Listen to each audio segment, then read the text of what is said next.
All right. Shalom. Shalom. I want to give all praise, glory, and honor to Yahweh Bahasham, Yahweh Shai Bahasham, Ruach HaKodash. Double honors to our apostles and elders of Great Millstone who does lead and rule well. Salutations and shalom to all you hopeful like Akim pushing out this word in truth and in sincerity throughout the four corners of the earth. And sincere shalom also to you Akim and Akwaf that's listening and learning, preparing ourselves here in these last days. That is into the entire household of faith that is fighting this good fight of faith. To you all, again, I want to say shalom. This is your brother Quar from the DC camp. Come back to another lesson. And I'm entitled this one, Meditate Upon These Things.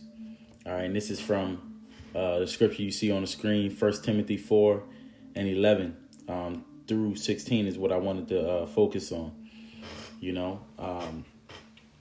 But it's a difference between hearing the word and giving yourself wholly into it.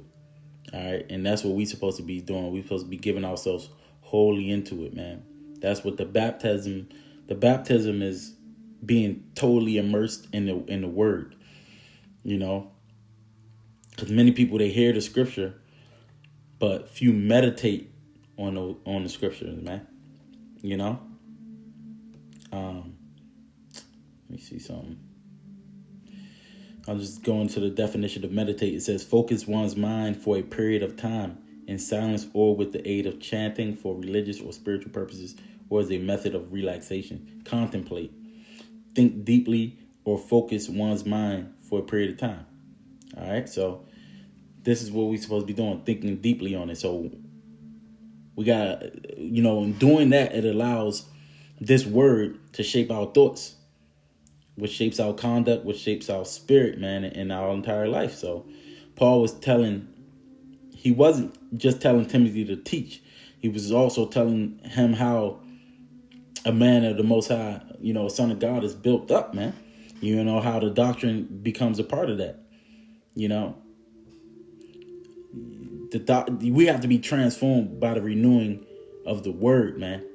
And this is what shapes our character, what shapes our life. So without further ado, let me go ahead and get this scripture. It says, these things command and teach. Let no man despise thy youth, but be thou an example unto the believers in word, in conversation, in charity, in spirit, in faith, in purity. All right. So when we do these things, we become examples. All right. It says, wait a minute. It says, till I come, give attendance to reading, to exhortation, to doctrine.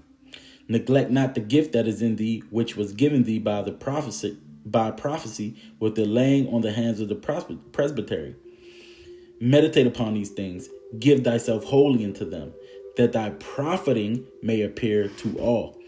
Take heed unto thyself and unto the doctrine, continue in them, for in doing this thou shalt save both thyself and them that hear thee. So I wanted to read that whole thing, but I'll kind of go into it a little bit, as we continue. But it said teach. The first scripture, it said teach these things, teach and command, man. So this doctrine is not an optional thing, in this truth. We supposed to give this truth to our brethren, man. So Paul told him to command to teach, not our opinions, not emotions, not this worldly philosophy, but this doctrine. We supposed to be edifying and building up and teaching this specific doctrine, man, because this is the words of life. This is what's going to transform us, man. Titus, real quick, Titus 2:1 says, but speak thou the things which become sound doctrine, that the aged men be sober, grave, temperate, sound in faith, in charity, and patience. The aged women likewise, that they be in behavior as becometh holiness, not false accusers, not giving too much wine, teach the good things, that they may teach the young women to be sober, to love their husbands, to love their children, to be discreet, chaste, keepers at home, good, obedient to their own husbands, that the word of the Most High be not blasphemed. Young men likewise exhort to be sober-minded in all things. In all things, salat. To be sober-minded in all things, showing thyself a pattern of good works and doctrine, showing uncorruptness, gravity, sincerity, sound speech that cannot be condemned, that he that is of the contrary part may be ashamed, having no evil things to say of you. So this is what comes from sound doctrine, man. You know, and from that, again, like I said, it shapes your behavior, your thoughts, your actions, and who you are. That's what builds up the nation. You know?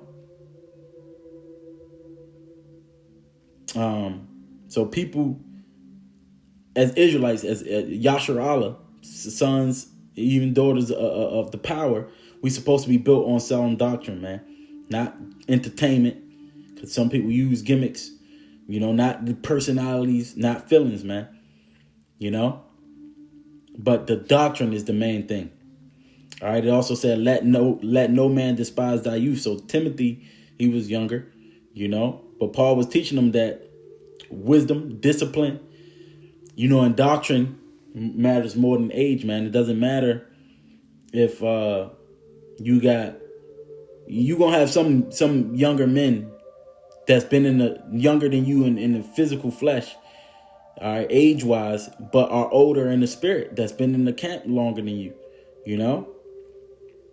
And because it comes through, like I said, discipline, wisdom, you know, in doctrine. It's more important than your physical age, you know, when it comes to this thing of ours, man. You know, Jeremiah 1:7 says, but Yahweh said unto me, say not I am a child, for thou shalt go to all that I shall send thee, and whatsoever I command thee, thou shalt speak. All right. So the Lord used men of various ages. You know, he always used certain men regardless of their age, man. You know, what matters is the obedience part. All right. It also said, be thou an example unto the believers. You know, so a teacher, you're not only judged on what you say, you judged on what you do. All right, and this is why what is it, Eli in Maccabees, the 6th chapter, he didn't even, you know, want to look like he was eating swine, so that he would get a stain to his name. So it matters what you do, you know. It matters by how you live, man.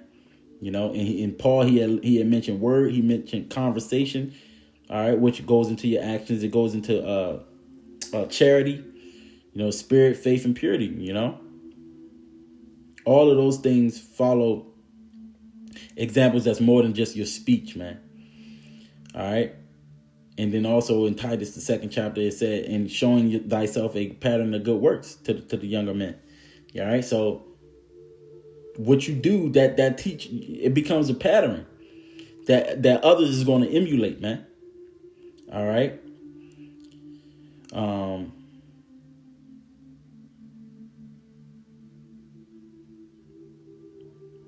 It said in word. All right. So what comes out of your mouth actually matters too, though.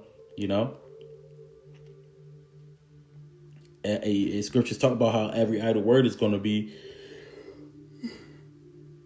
you will have to give account of it, man. Why? Because what the mouth reveals what fills you, what your heart believes, man. You know, he said in conversation, meaning your conduct, like I said, not just talking. So Philippians 1 and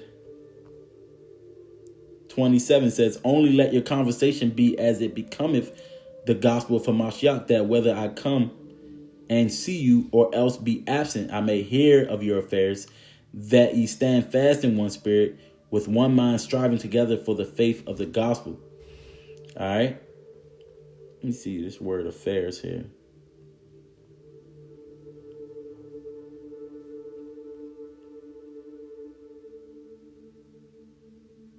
It says about, concerning, on account of, because of, or around or near. Okay.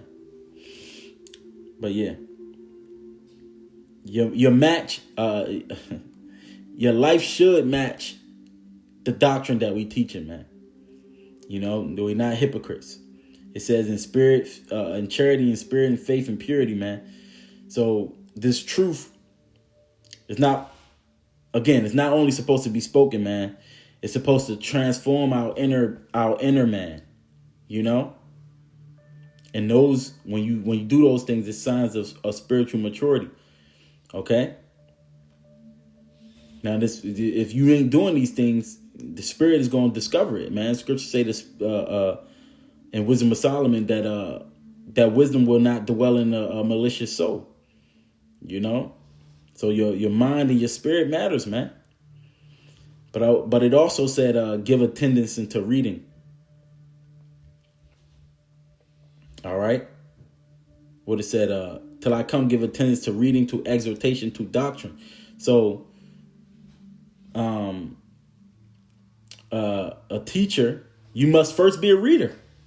And I got to do better at that. A lot of us skip that.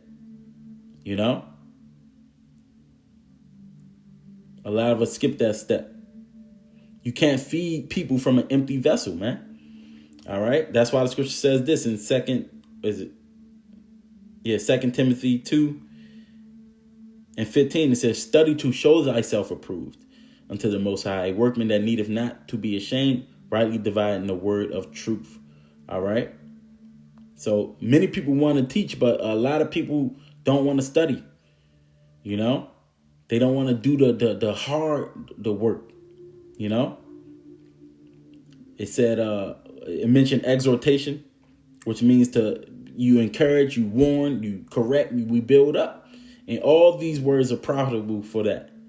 All right. Teaching is not the only information, man. But it's the spiritual edification of it all, man. And that's a part of our job. That's a part of wiping the blood off of our hands. In Ezekiel the 3rd chapter, it mentions that, man. So we got to give that warning. And we warning people before this destruction comes, man. So let me get something else, because it talks about the doctrine. Romans 6. And I was, getting precepts that went along with each of those scriptures in 1 Timothy 4:11 through 16, man, and just breaking it down, because line upon line. It says Romans 6:17 says, but the Most High be thanked that ye were the servants of sin, but ye have obeyed from the heart the form of doctrine which was delivered you. All right. So the wrong doctrine is going to produce the wrong fruit, which I did them videos on that, man. But the right doctrine is going to produce life. And what we believe shapes our behavior, man.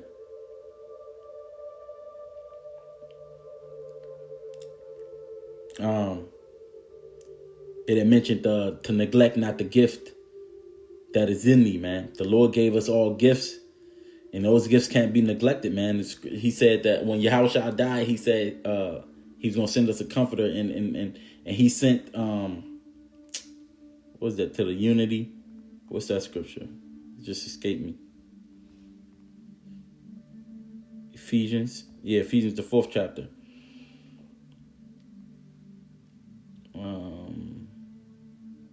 I think. Yep.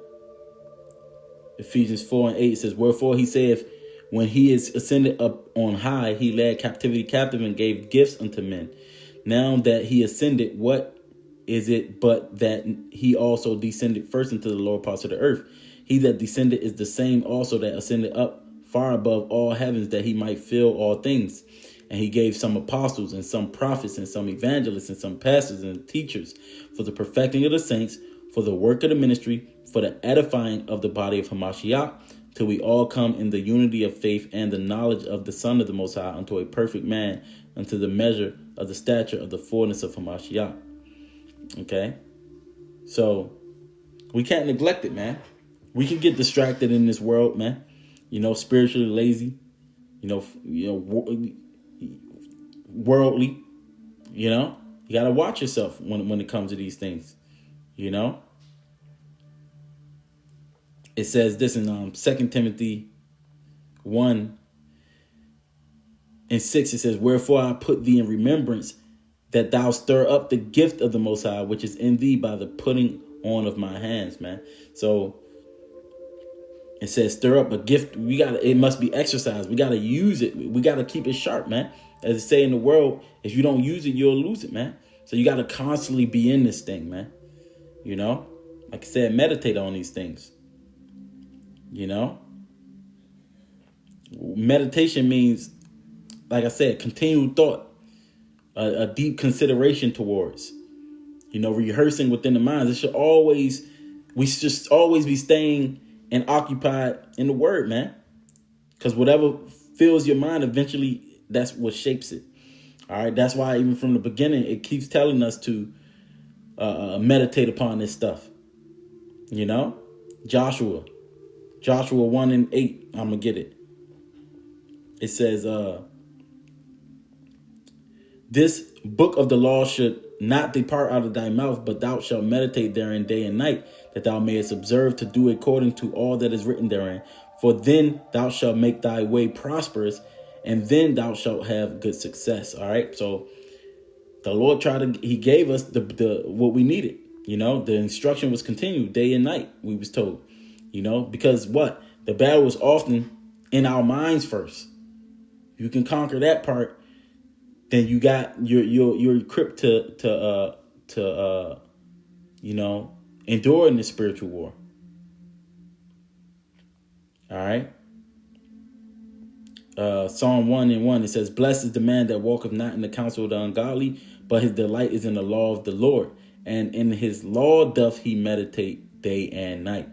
All right, and then you understand what's wrong, you know. So what you meditate is going to determine your counsel, your walk, your stability, again, your fruit. All right. Let me go to the Apocrypha. This is Sirach 6 and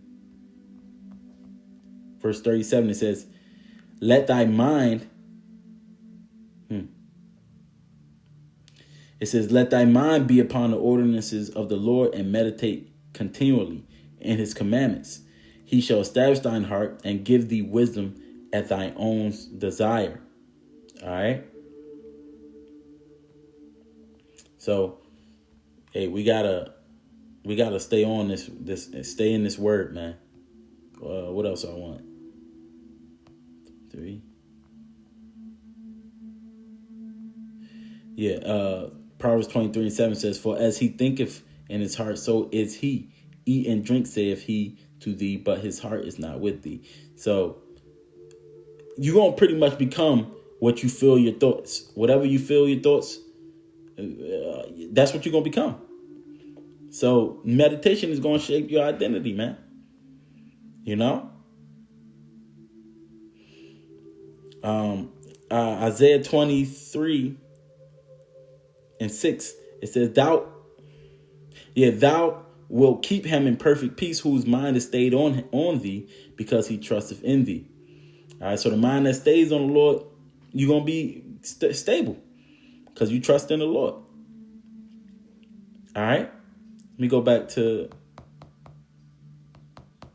Sirach. This is Sirach 14:20. It says, blessed is the man that doth meditate good things in wisdom, and that reasoneth of holy things by his understanding. It says, he that considereth her ways in his heart shall also have understanding in her secrets. All right. So that meditation right there is going to produce that understanding, man. You know, wisdom starts to trust you, and then the Lord sups with you more. All right. Oh, snap. Philippians. Nope. Philippians 4 and verse 8, it says, finally, brethren, whatsoever things are true, whatsoever things are honest, whatsoever things are pure, whatsoever things are lovely, whatsoever things are of good report, If there be any virtue, if there be any praise, think on these things. Those things which ye have both learned and received and heard and seen in me, do, and the power of peace shall be with you. All right. So, man, really the battle is what occupies your mind, man. You know, you win that battle, you good. All right. Now it could be a wrong meditation. That's why I gotta be in this word, because that's what made everything go wrong. Every imagination of the thoughts of his heart, of these people's hearts, is just evil continually, and that's so it works both ways. Meditation works both ways, man. You can become corrupted if your mind is filled with wickedness, man. What dominates your mind is going to dominate your life, man. So it said, give thyself wholly to them, meaning not partially, not sometimes, occasionally. We got to give ourselves wholly, man. Commit to the process. This is Luke. This is Luke 9. Yes, the last verse. Luke 9 and verse 62 says, and Yahushua said unto him, no man having put his hand to the plow and looking back is fit for the kingdom. All right. If you got other things that you want to do, you have way committed, you're not fully committed to this thing, it ain't gonna produce what you need, man. All right. It says that thy profiting may appear to all. So the spiritual growth that you have it should become visible to all. You know, your speech, you know, your discipline. This is what you're gonna gain from wisdom. You know, you can't say you have wisdom, you know, but your speech, your discipline, your understanding, your behavior, your judgments didn't change. You know, your parents will start going to notice that you're different, man. You know, your woman, your children, you know, people are going to notice that you're different based on how you carry yourself, based upon this wisdom. You know, it's another one in the Apocrypha.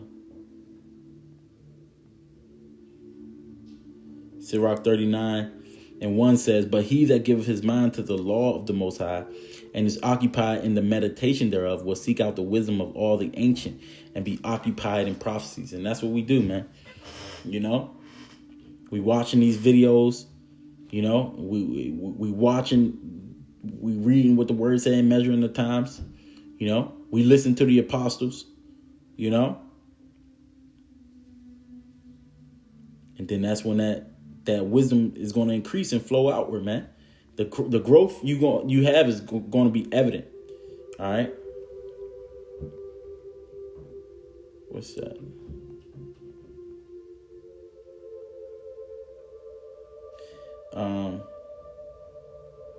Talking about wisdom, Sirach 24 and 28 says, the first man knew her not perfectly, no more shall the last find her out, for her thoughts are more than the sea and her counsels profounder than the great deep. I also came out as a brook from a river and as a conduit into a garden. I said, I will water my best garden and will water abundantly my garden bed. And lo, my brook became a river and my river became a sea. All right. And this is likened to the wisdom and the doctrine. It also said, take heed unto thyself and unto the doctrine. So before we correct others, man, we got to examine ourselves. We got to always be examining ourselves and seeing whether we be in the faith, man. Because you can teach the truth while living contrary to it. The scripture says that you become profitable unto others, but are unprofitable unto yourself. A man that teacheth many, but is unprofitable unto himself, man. You know? So that's why the scriptures tell you to cast out that beam in your own eye first, you know, because the teacher has to be accountable too. All right. But it says continue in them. And truth is not temporary, man. You know, we got to continue in them until the end. And that's how we're going to be saved, man. It says so you can save yourself and them that hear thee. So again, the teachers and the hearers, man. You know, we can lead people to life, or you can lead people into destruction, man, and yourself. You know, teaching just comes with a responsibility, man. So,